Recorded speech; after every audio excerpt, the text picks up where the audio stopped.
evening. Welcome to your APTN News Weekend. I'm Melissa Ridgen.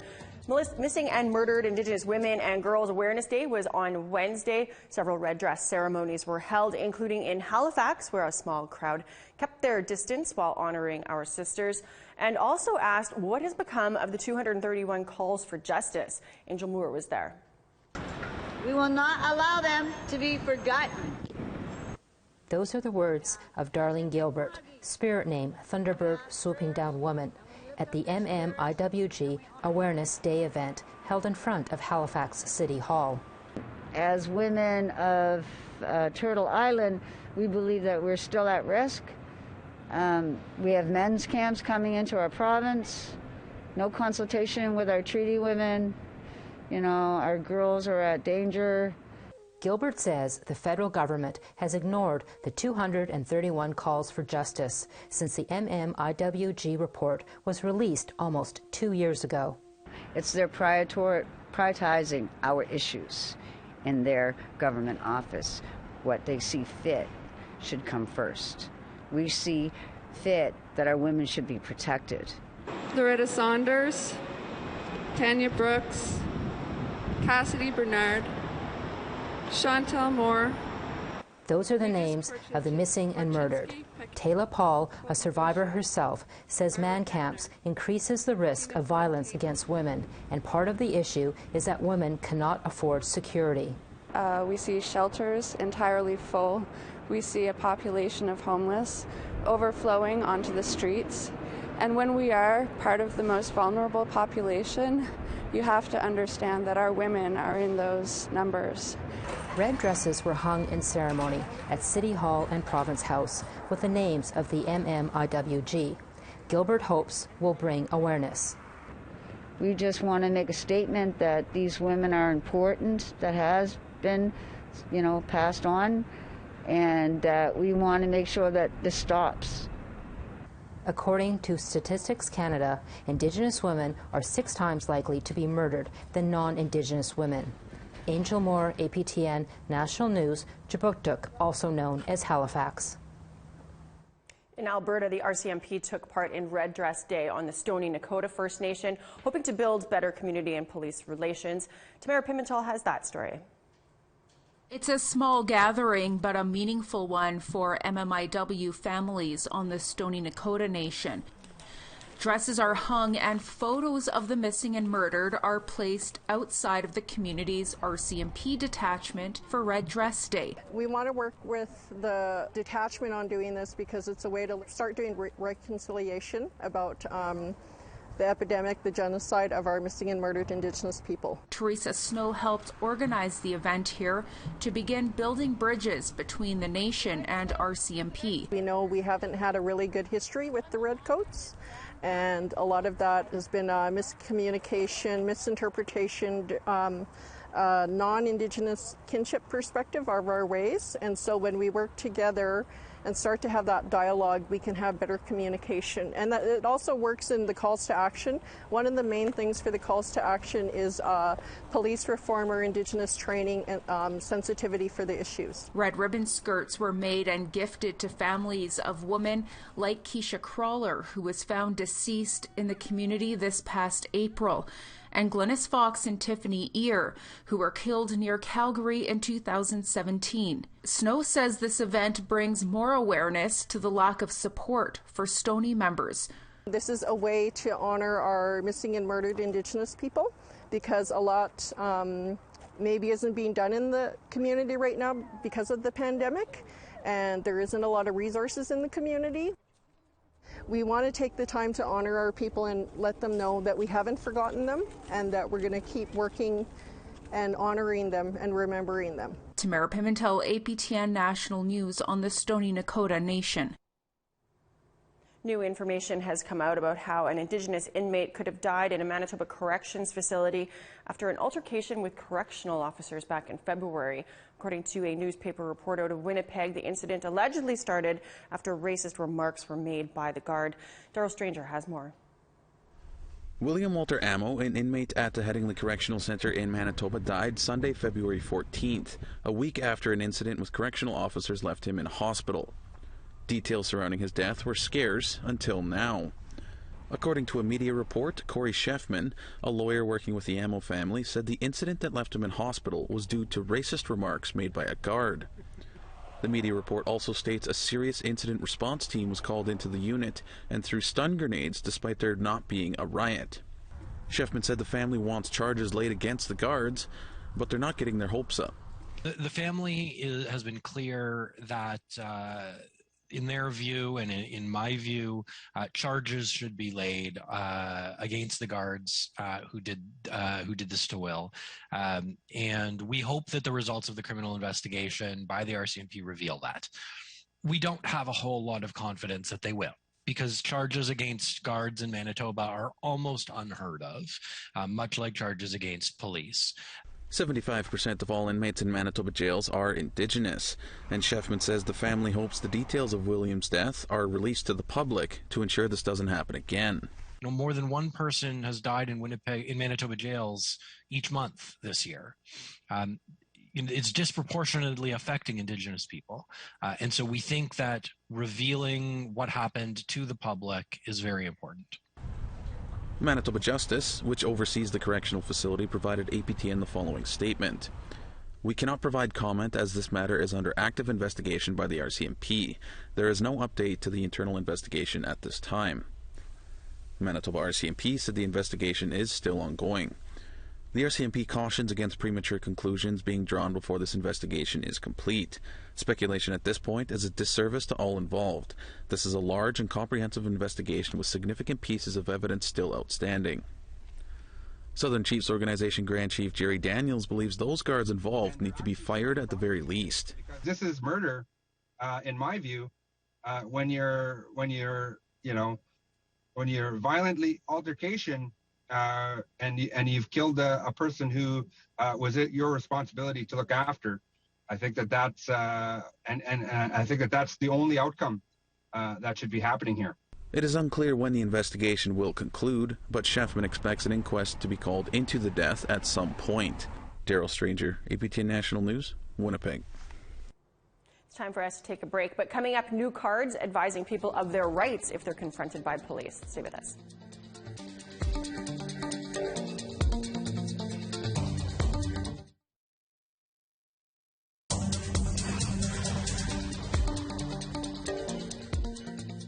KEELY MARACLE refused to stand for the Canadian anthem. The grade 3 student is from TAYLA, Mohawk territory, and her refusal drew the ire of a substitute teacher. KEELY's mother called it disrespectful, and she pulled her daughter out of public school in nearby Shannonville, Ontario. Jamie Pashagumskum explains what happened. The incident happened last month to Amy Clark's daughter KEELY in a public school outside of Tyndamaga. She was angry when KEELY, her youngest daughter, came home from school and told her what a substitute teacher had said. And she had tried to stand up for herself and say, like, I don't stand. And then she had been made to stand, and then he had walked away and called her a disappointment. Clark lives with her family on the Mohawk territory of Tyndamaga. She says her family doesn't consider themselves Canadian citizens. Our people were here long before the settlers arrived, and it became Canada. And I just feel like our history's been wrought with, genocide and murder and all kinds of things, and so to us we can't stand for something like for what that stands for. APTN asked to speak with the principal of Tyndamaga Public School, but instead were directed to the Director of Education for the Hastings and Prince Edward District School Board. Most importantly, to this young 8-year-old Mohawk warrior, the apology can start with myself, and clearly we have work to do. And so for that and for any harm and action towards next steps, it's my apology to give, and for that I apologize. Monteith says it's no surprise the school handled the situation poorly, because it is their first experience with a student not standing for the national anthem. Clark says both the school and KEELY's regular teacher knew she doesn't stand, and said they should have informed the substitute teacher. I guess at the end of the day, even as a teacher, like the most important thing you can do is listen. Listen to kids, all of our kids. And if he had just taken a second to listen to my daughter, then this might have been avoided. Did you need any help with your work? Clark says she fully supports her daughter's decision not to stand for the anthem, but won't be sending Keely back. Instead, Keely now attends online classes at the Quinte Mohawk school. Keely does have friends and family at her new school. However, she liked her old school and teacher. It's been a while since you've been at your old school. Do you miss it? Yes. What do you miss most about it? My friends and my teacher. Yeah? Have you been in contact with your friends? No. No? How about your teacher? No. Clark says she believes the school does have good intentions, but worries they might not fully understand the severity of the situation or how damaging it could be to a young student. She wants this to be used as a learning experience and would like to see better sensitivity training for staff to avoid something like this happening again. Jamie Pashagumskum, APTN National News, Tyndonega. Native Counseling Services of Alberta has been making a card for people to read, letting police know that they know what their rights are. Well, they've been doing it for a decade, and now they've revamped the cards, and as Chris Stewart explains, they're already a hit. Interactions with the police can be a traumatic experience. Even a traffic stop can cause fear and anxiety. A decade ago, the Native Counseling Services of Alberta developed a wallet-sized card that you can read to police to tell them your rights. Now, the latest version of their Statement to Police card is available to download for free or donation, or order online and just pay for shipping. DAENA Crosby is with the Native Counseling Services of Alberta. She says the latest card is popular, not just with the Indigenous population, but with non-Indigenous people as well. Everyone in the country has the same rights. It's just a lot simpler in the wording. We did revamp the actual statement that people can read to the police if they want to invoke their rights while speaking to them. The card reads, "Officer, please tell me if I am under arrest or if I am being detained or if I am free to leave. If I am not free to leave, please tell me why. I wish to exercise all of my rights now. I will not answer any questions until you let me speak to a lawyer. Please do not ask me any other questions. I do not consent to any search unless I am under arrest." Another card offered lists the rights everyone has, such as being able to leave if you are not detained or arrested by police. CYNTHIA ARCAND works closely with clients. The language on the cards, it helps clients feel safe. And I think when you look at both parties, there's a shared, mutual responsibility when the clients present the cards. Our hope is that this card lessens the negative interaction. DAENA Crosby says the Edmonton Police Service support the card. We're really happy about that. And Edmonton Police Service is doing their own internal education with their members about the card as well, so that officers are aware that they're going to see it out in the community, and to remind them also that they have a legal obligation to uphold people's rights. CYNTHIA ARCAND says the card helps. She spoke to a woman this week who had an encounter with police. For her, it did lessen the interaction she had with police. A conversation took place. She wasn't afraid to be vocal about her rights. And again, it created a lighter tension, I guess, with the interaction. The cards can be ordered or downloaded online at bearpawlegalresources.ca. Chris Stewart, APTN National News, Edmonton. It's time for another break, but coming up, how high school graduation rates among Indigenous kids in a BC region are climbing because Indigenous components were added to the curriculum. Might be something that other school divisions can learn from. We're going to have that when we come back. Stay with us.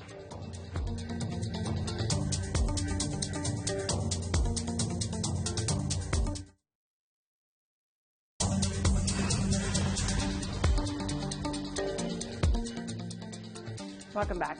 Starting off in BC, where high school completion rates for Indigenous students are improving. The Ministry of Education says that improvement is due to many factors, but Indigenous knowledge is a big one. Reporter Lee Wilson traveled to the Nisga'a Nation for a snapshot into their school district's success. It's a foundation of their identity.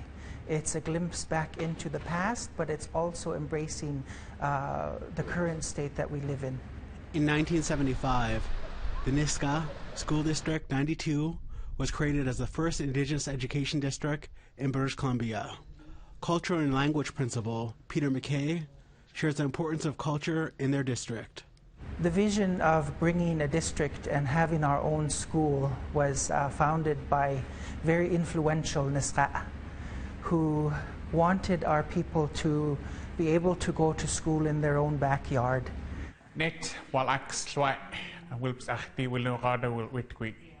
Walax, a language teacher, introduces himself in Nisga'a and shares the importance of language in his students' education. It creates an amazing foundation for their self-identity, and once they're founded in their identity, they have that confidence in learning and just being in the world. So, in the past 5 years, the Nisga'a has seen graduation rates climb nearly 20%.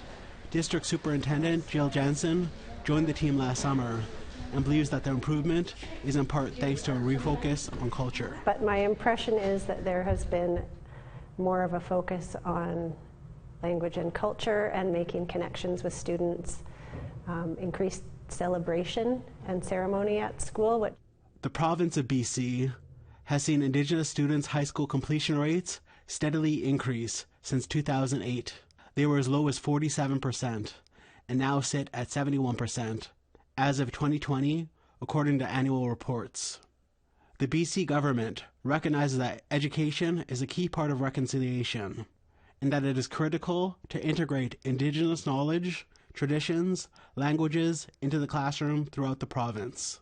A huge part of that is the new curriculum in BC and the infusion of First Peoples principles of learning. The revised curriculum that we have in BC allows for a lot more flexibility and actually requires us to pay attention to Indigenous knowledge and ways of knowing.